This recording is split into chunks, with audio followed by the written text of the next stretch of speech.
The United States was built on the backs of religious extremists and outcasts, from the Puritans, who could arguably be considered religious extremists, to the Quakers, who were surprisingly forward-thinking for their time. If America were to be defined by one thing, it would be religion. And yet, religiosity is declining. 50 years ago, Christians accounted for about 90% of the population, but as of 2020, that figure has slumped to about 64%. It's projected that Christians could make up between 35% and 46% of the US population in 2070. The purpose of faith is to answer questions that we as humans are unable to answer, to provide structure to life, to serve as a social agent to control behavior, and to provide meaning. After all, there is no manual for how to live life, and despite how religion is built on the premise of suspended belief, repetition, and a willingness to ignore incongruities, it does offer the benefits of comfort, security, and community.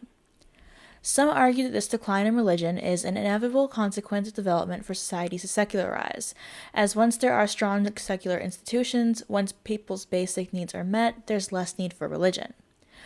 Other people point out that affiliation really started to drop in the 90s, and it may not be a coincidence that this coincides with the rise of the religious right and more associations between Christianity and conservative political ideology. I argue that the role of religion, no longer filled by middle-class Christianity, has instead been filled by consumerism. It's probably easier just to show you. So, yeah. At what point are we going to realise that we just cannot keep going consuming at the rate that we do? I get it. Big corporations are who we need to stop with all of their polluting and the impact that they have. But we also need to stop romanticising stuff like that. Beds full of skincare products that you will not be able to use all of in your lifetime. It's going to go out of date, you're going to get bored of it, you're going to bin it, and it's just promoting overconsumption.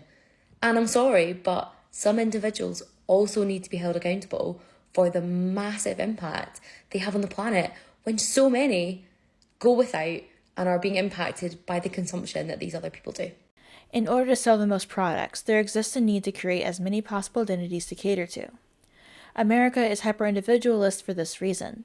The more you schism a person into tiny identities, all which exist for consumption by others rather than as accurate descriptions of the self, the more products you can sell to validate those identities. Fashion itself becomes the subculture, rather than the subculture spawning an accompanying clothing style organically. For example, grunge clothing and grunge music spawned at the same time, as fans of the bands would copy what they were wearing.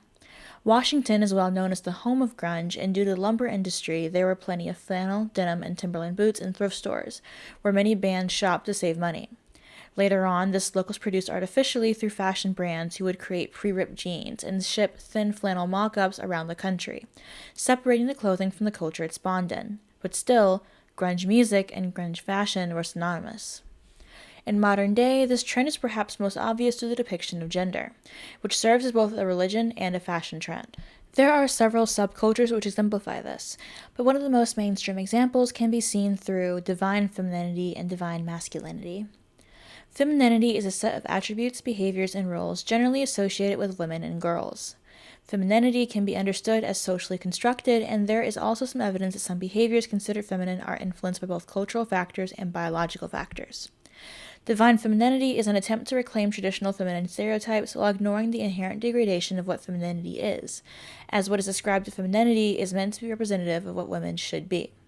Have you seen TikToks like this recently? Here are the signs. References to feminine energy, being a stay-at-home wife or girlfriend, and living the soft life.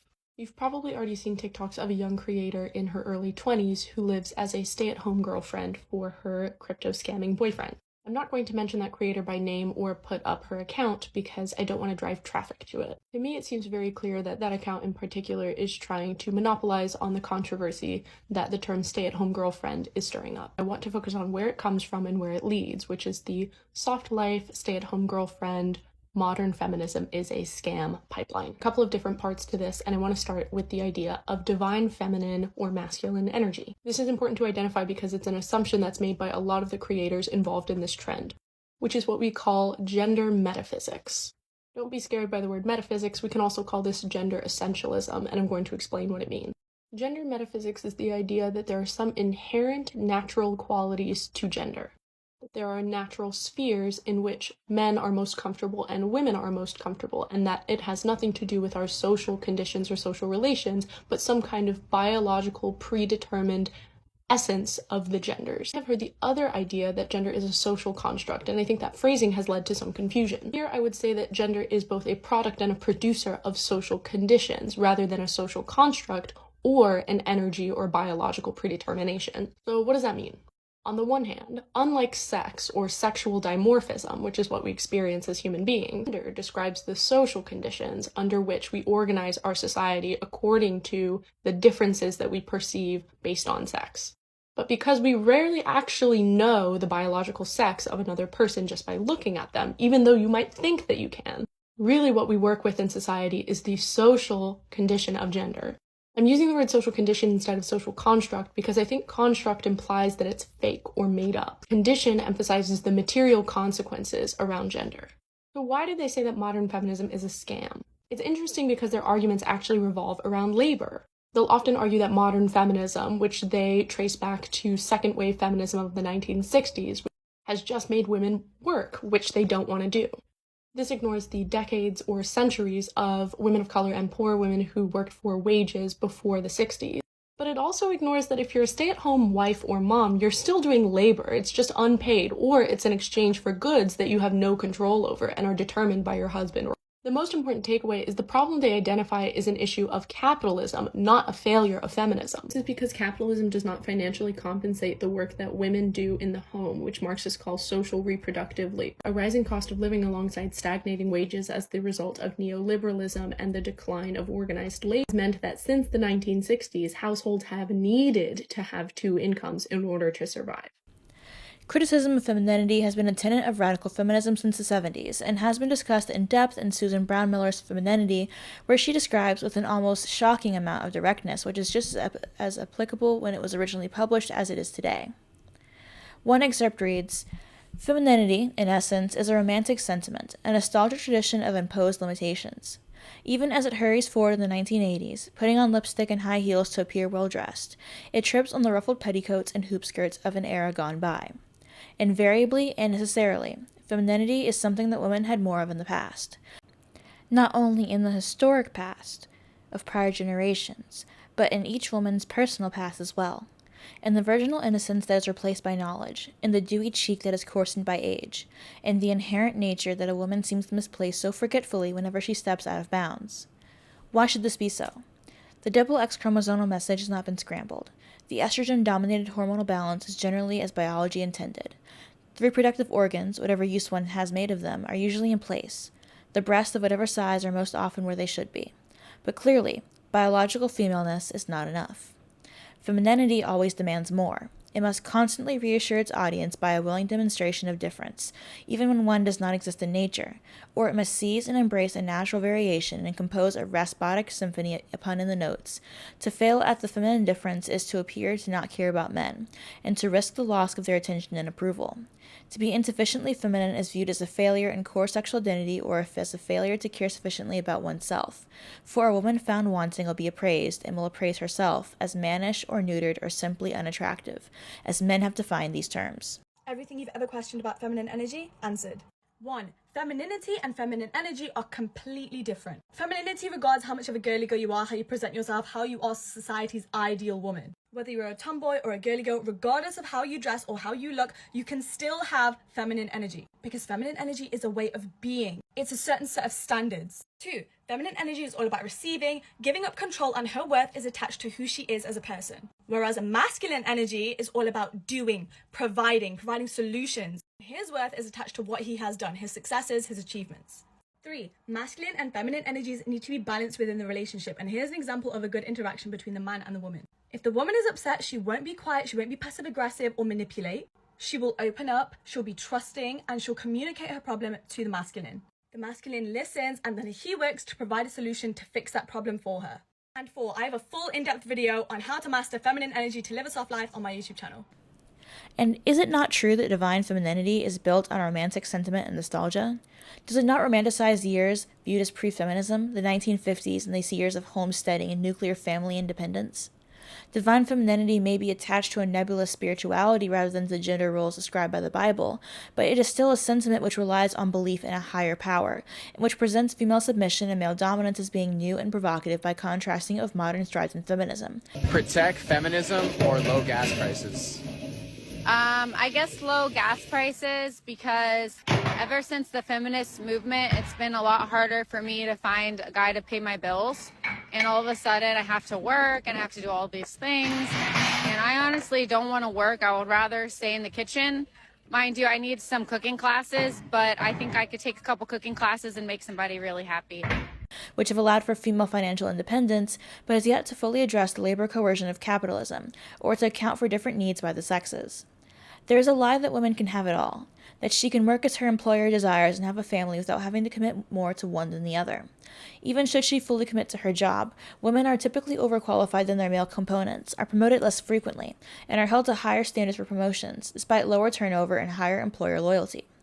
Women are expected to take care of and to prioritize the family, which puts them at a structural disadvantage when not mandated to receive help with childcare or maternal leave, despite how doing so would create 1.6 million jobs and reduce the gender pay gap. This doesn't even touch on the housework labor division, which remains heavily gendered even in dual-income households. Does it really come as any surprise that women are choosing to return to traditional marriage arrangements in the hopes of escaping the grind? The reaction to feminist gains in the past 30 years have coalesced into a strict adherence to the gender binary. There is a reason that the hairy lesbian man-hater is viewed with such ridicule, and as such, an image that many heterosexual feminists fight hard against, working to balance culturally unacceptable passion for political rights with the more culturally acceptable visage of what a woman should look like. How do you feel about body hair on women? I don't mind it, but like that's not what I go for. Depends where they have it, like armpit So you hair. do mind it? Sure. Yeah, I do mind it. Where don't you like the hair? I'm not a big fan. You mean like where it naturally grows? Wow, you got me. No, I think women should not have hairs on their arms, under their arms, and their bakala. Their what? Bakala. What's that? You know, the... Depends where. Where don't you like it? Like legs, armpits. So the whole body. No, I don't mind like. Oh, so you don't mind it on the vagine? Yeah, on the vagine's fine. I think when you're too shaven, it's kind of a little creepy because it's like a little girl, and I don't like that. Yeah, or baby dolphin. Yeah, I don't like either. I'm not into either babies or baby dolphins. Thank you for clarifying. I'll be honest, I had to learn how to live with it, man. I've been with a lot of Caribbean women, and they got mustaches, and that thing just when you kiss them, it's like kissing a ferret a little bit. There's never been an occasion in my life where I've encountered a woman who was willing to take off her clothes, only to reveal that there was something a bit for warmth. And then I had to be like, oh my God, no. How dare you? I would never. I'd prefer a woman with no armpit hair, though, I have to say. Why? Aesthetically, I think it looks better. I mean, I shave my armpits myself, so. Do you really? No, but you believed it immediately, didn't you? Yeah. Because you told me. Well, yeah, exactly. Yeah, I mean, I'm sorry. I like body hair on women. I almost prefer it. I like if I'm on a date with a girl and we end up getting to a place where I would see her body hair. I like when it's there and she's like, oh, I wasn't expecting to do anything, because that means I was that good on the date that she didn't have time to shave and exfoliate. Because when she comes fully waxed, I'm like, you was going to give it up anyway, no matter how I acted. You know what I'm saying? Yeah, if she showed up to the date not shaven, that means she was actively trying to not hook up with you. Yes, and that means that I was so good at the date that it happened. And I love it natural. And then I really love, people always think I'm gross for this, I love stubble on the legs. Oh. Not hair, but like, let it rock for like 3 days. Like a little exfoliation. I love that. You know Oh, what I mean? yeah. But like static in the bedroom. I'll do baby hair, you know, the baby edges. I'll do legs, definitely vag. I mean, to each his own, do whatever you want to do, but there's certain... Which areas don't you like? Where she naturally grows hair? I mean... Where you grow hair too? It's... What don't you like? You have a fucking... Why are you trying to cancel me? I thought you liked me. You have a fucking caterpillar on your lip, and you're about to judge women on their body Yeah, hair. but it's nicely groomed. Is it? Okay, how about this? It's like going... Is it supposed to go over your lip like that? It's supposed to be in your mouth right now? Yes, it's a style. It's a style. Why are you coming at me? Like retired porn star? What were you going to say? I was going to say... Say it. Anybody, do whatever you want, but that doesn't mean, like... you could do whatever you want, but like just like a girl could dress however she wants. That doesn't mean that if I'm not attracted to you for a certain thing... What hair would make you not want to have sex with a a beautiful woman. If I see hair on a woman and I'm like, oh, I don't think I'm attracted to that person because of the hair. You decide what it is. I'll decide, whatever. I don't know. What are we doing? To stray too far from the feminine ideal is to invite punishment, but to conform to it is to receive both ridicule and yet enough praise to make the effort worth it. Femininity operates as a social lubricant, exchanging freedom of movement, of existence, for social niceties. As Simone de Beauvoir once said, man is defined as a human being and a woman as female. Whenever she behaves as a human being, she is said to imitate the male. I think we should normalize certain common sense things, like a man typically doesn't want a woman that's vulgar, tatted up, blue hair, overweight, not feminine, doesn't have doesn't want kids, all these things. We should normalize that. Like telling people that because they're not attracted to trans women, they're bigoted is quite ridiculous, right? We should normalize traditional family values and traditional roles, and we should stop shaming or making women feel like if they don't want to have a massive career, if they want to stay home and take care of their kids and they have to, struggle a little bit in the beginning, that's fine. Will there not be a part of you, like, you go, I've had this successful TV career, Yeah. I've been on all these amazing shows like Trigonometry, like, I've done all this cool stuff, and now I'm just a housewife. I don't think I'll ever be just a housewife. I mean, I also pole dance. So I'd be quite an interesting wife. But I do other things as well, because for me, it's just feeling like I'm being stimulated enough mentally and physically. So I'll always find an But the avenue. status stuff, you're not bothered about. No, I'm not bothered. I mean, to what end? Like, what does it do for me? Right? So far as I'm influencing people in the right way and I'm being an inspiration, I think I'm doing my job. I'm happy, right? If I have kids and I'm taking care of them and I'm in a happy marriage and I'm an inspiration to people, that's me doing my job. Right. And I think everything else is just an extra and it's a blessing. But I think looking to yourself and how you structure your life is the first thing. You can't put the world to rights if your life is completely out of whack. That's ridiculous. But I also think, pushing more socially conservative politicians. I think the fact that childcare is subsidized in terms of sort of actual daycares, but stay-at-home mothers aren't, is a complete shambles. And I think that flies in the face of everything we want to achieve. And the fact that it's a conservative government that hasn't even appreciated this fact is disheartening. But that's on a political level, that's how I'd say we'd get to grips with that. On a personal level, live your life as you say other people should live their lives, and have strict standards for yourself. And on a societal level, we need to just get real. We need to make male-female dynamics, traditional roles popular again, and stop, when a woman says, actually, I want to stay at home and raise kids, or I love cooking for my husband, or whatever. Let's stop demonizing her. To have equal rights, to seek equal representation, to adhere to the same standards that males live by, namely those so-called masculine traits such as being brave, strong, rational, independent, hardworking, and bold, are universally positive traits. One cannot say the same about feminine traits. If a man is shy, weak, passive, or submissive, it is viewed as a personal failing, while in a female it is traditional and positive. What is viewed as traditionally female or feminine is meant to be submissive and in opposition to male dominance. Even if a woman chooses to submit and to accept those traits, it doesn't disturb that femininity is meant to be degrading, restricting, and submissive. Went to a restaurant. A woman is supposed to serve her man. If you have a problem with that statement, you either have a man not worth serving, or you're not worthy of that man. And it's funny because if a woman went to a restaurant, she put on an apron, got her notepad and pen out, went up to a table and said, "Hey, I'll be serving you today," no one would have a problem with that. No one's going to say, "Oh my God, she's serving a man." But when it's her man, that's when it's a problem. When it's with someone she loves, cherishes, and wants to spend the rest of her life with, that's when serving is all of a sudden a problem. There is nothing wrong with being of service. And is it not the case that a man is of service to his girl too? If he's taking care of her in the way he's supposed to, if he's willing to lay down his life in order to protect her, if he's giving wisdom and elevation in every single way, is he not serving his woman's needs too? And if your girl has earned it, does she not deserve it for you to be of service? It's simple. Give me a couple who says, "We love serving each other." And then give me another who says, "I'm too good to be of service to my partner," and we already know which one of the two will be happier. Take, for example, the typical feminine clothing. There are some dresses and skirts that are meant to be comfortable and which do not restrict movement. However, femininity exists as a set of standards imposed on girls and women to make them objects to be consumed. In other words, femininity is meant to make you an ornament.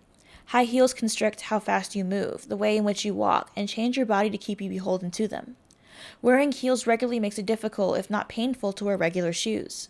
Tight skirts, cutouts, flimsy fabrics, and constructions that require extra attention to ensure that nothing slips out of place. How much of the day is spent consumed with observing oneself, under the belief that the world itself is watching you? And isn't it?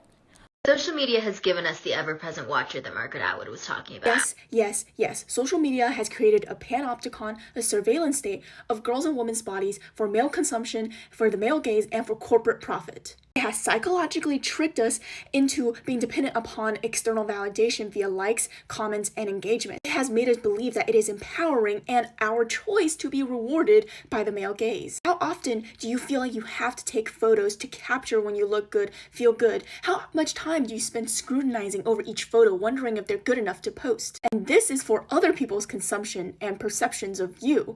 We think being pretty is the obligation we owe to existence. We also treat our bodies as tools to weaponize or monetize because of this. In personal relationships, there's thirst traps or post this picture to get back at your ex. It reminds me of how women have been socialized to weaponize sex in interpersonal relationships. In the end, we end up not knowing what our true desires are. With the omnipresent surveillance social media provides, not just of our own usage, but from those around us. At any time, someone could be recording, turning a moment of utter mundanity into a lifetime of ridicule without your knowledge or consent. Femininity works in conjunction with this panopticon, which enforces the need to conform with the knowledge that there will always be someone watching, judging. Even when you are alone, you are your own voyeur.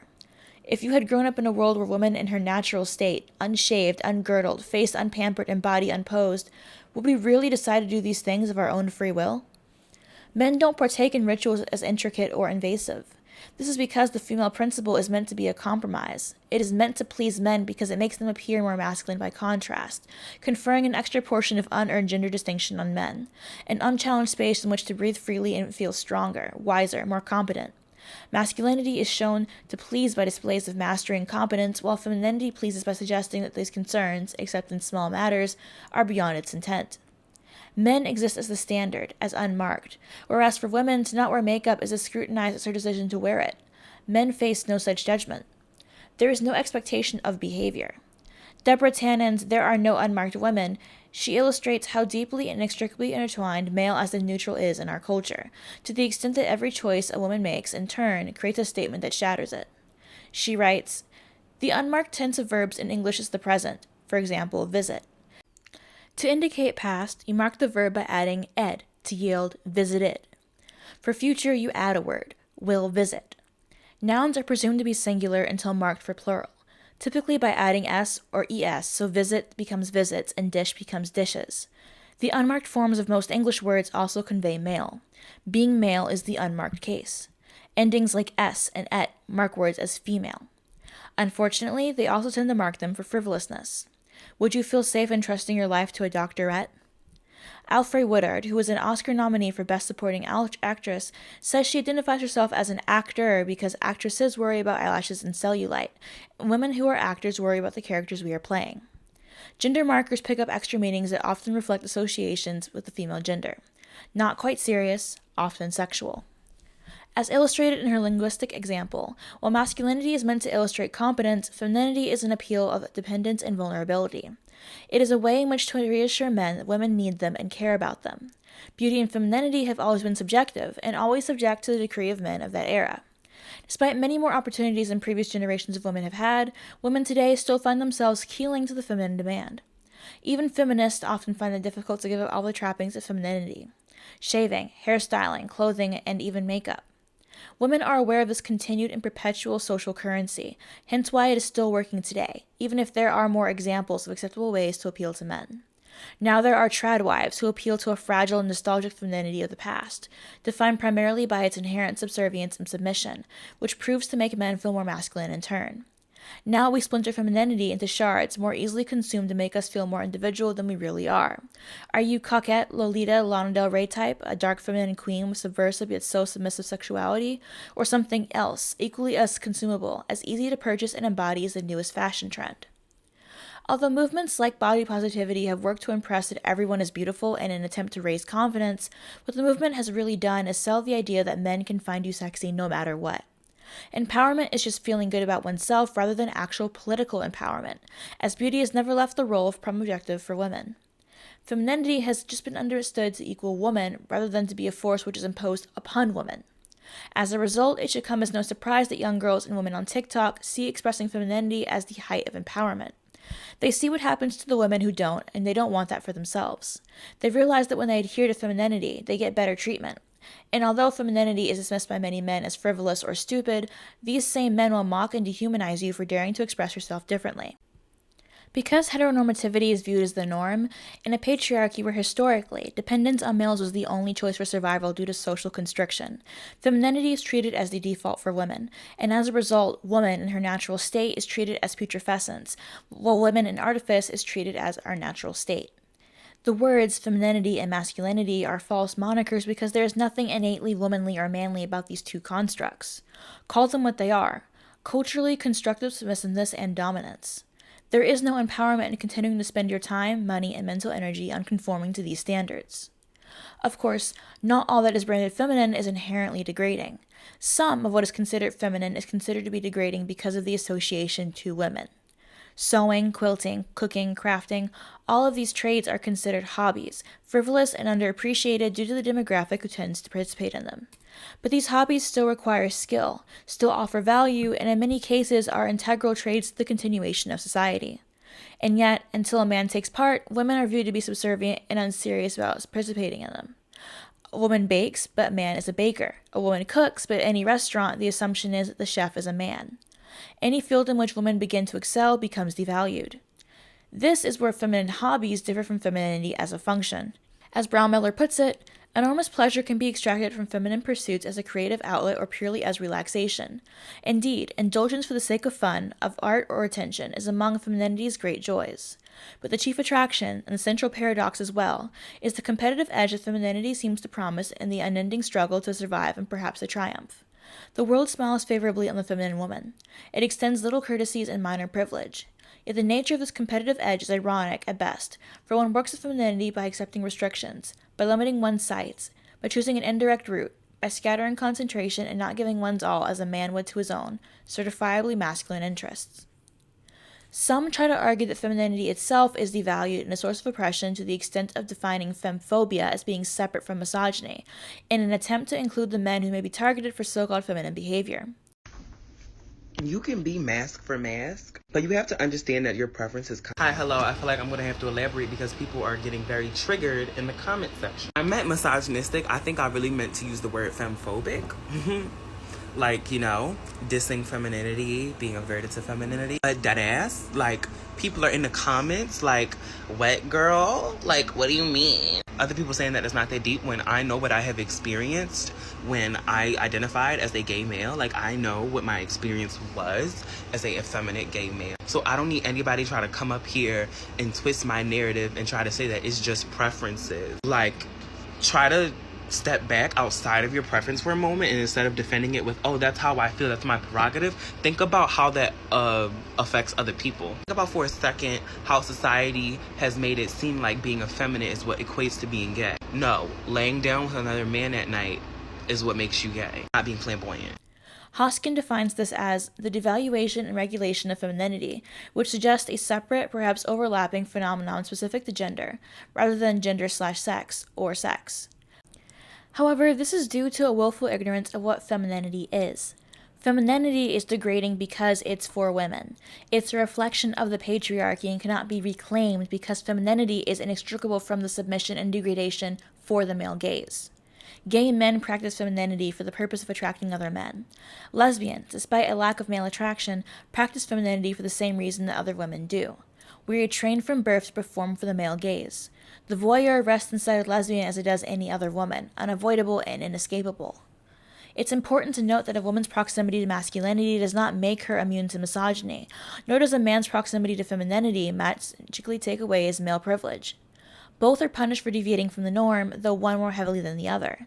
In some cases, gay men are celebrated for their femininity, in the same way that white people were celebrated for mocking black culture through minstrel shows. Drag is meant to be entertaining by drawing attention to female oppression by contrasting the silliness of said rituals with the male form. As such, it highlights and makes fun of female oppression in an underhanded way, though certainly not in a new one.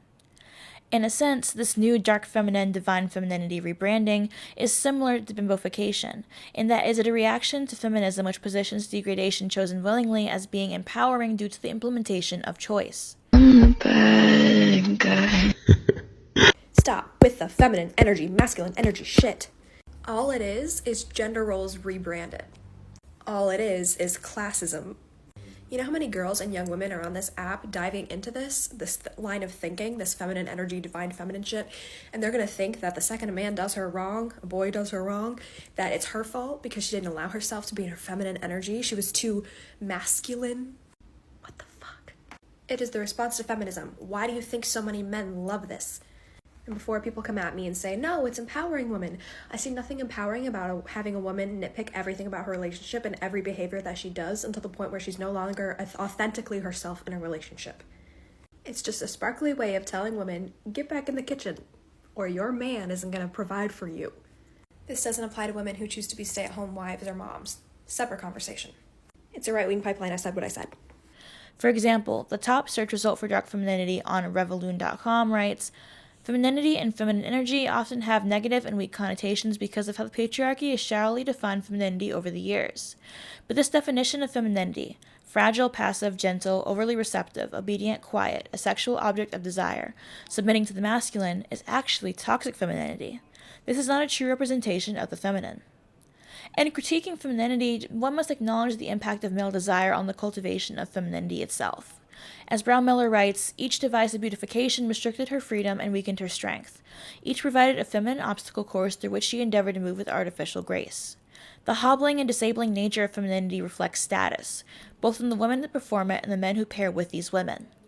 Femininity is tied inextricably to economic systems as it originated in the rarefied atmosphere of a decadent upper class where the physical labor of women was not required, and it became an enviable symbol of luxury, leisure, and refinement. That men are attracted to femininity instead of natural womanhood illustrates that men find this disablement sexually exciting and reflective of their own status. It becomes apparent that although America is losing some of its faith, the need for a belief system has yet to wane. Rebranded gender roles, gifted with some vague sense of non-committal spirituality, have come to fill in this gap. Providing instruction for how to live that once again reflects the same patriarchal directive as the last system. Although many believe this generation to be different, secular, interesting in its ways of subverting the previous generation's world, I question how enlightened we can possibly be when we still rely on the same systems under new names. The concept of feminine empowerment is flawed because it is based on the false idea that beauty and sexual appeal are the primary goals for women. In reality, true empowerment comes from rejecting these cultural constructs and striving for equality and respect. It is time to abandon this false dichotomy of femininity versus masculinity and recognize that these are simply constructs that reinforce gender identity. This, dear viewers, is where we part. If you made it to the end, this episode's code is going to be lipstick. So first person to put that into the comment section gets a postcard from me. Don't put it down if you don't want to give me your address so I can mail you the postcard. I have a lot of them. I enjoy mailing them. But anyhow, this topic is one that I've actually was interested in because I started reading Brownmiller's book. And although it was published in the 80s, it's still so fitting for today, to the extent that I think that's going to be the first book that I'll be doing a sort of book club literature review on. That, and of course, There Is No Such Thing as an Unmarked Woman. Both of those texts are highly influential, especially when determining what, I want to dress like. As a feminist, how do you want to have yourself be perceived? Because it's very difficult to separate self-image from culture as a large, right? And it's taken me some time because I previously really did love a lot of feminine clothing. I love sewing clothing, so I love making these fluffy dresses and these kind of outfits, and then I realized that they weren't easy to move around in. I mean, I traveled a lot last summer, and the clothes that I ended up wearing the most were shorts and t-shirts. All the pretty cute dresses that I packed, I wore maybe once because they weren't practical, because they looked nice, but I had to monitor my body the whole time I was walking around, going upstairs, going downstairs, taking pictures in front of places. Is my skirt blowing in the wrong direction? Is the hemline staying where it's supposed to be? I'm a lot more comfortable wearing shirts and pants that fit fine. I feel confident, I feel happy, but I had to reevaluate what I thought of myself and to understand that femininity isn't just dresses and skirts. It's just you controlling yourself for an outside gaze. And so now I'm trying to stop living by viewing myself, by looking at myself and looking at myself as a performance, but just experiencing what it is to be alive in this body. And that means this winter, I am wearing sweatpants and t-shirts. That's what I've been wearing since December. If you guys have any comments, questions, or concerns, leave them down below. I've had awful luck getting these last couple videos monetized, so if you are interested in leaving a Ko-fi or Patreon, etc., that's linked below.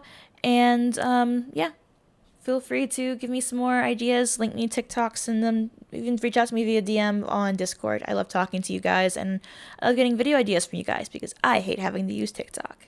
I'll see you guys next time.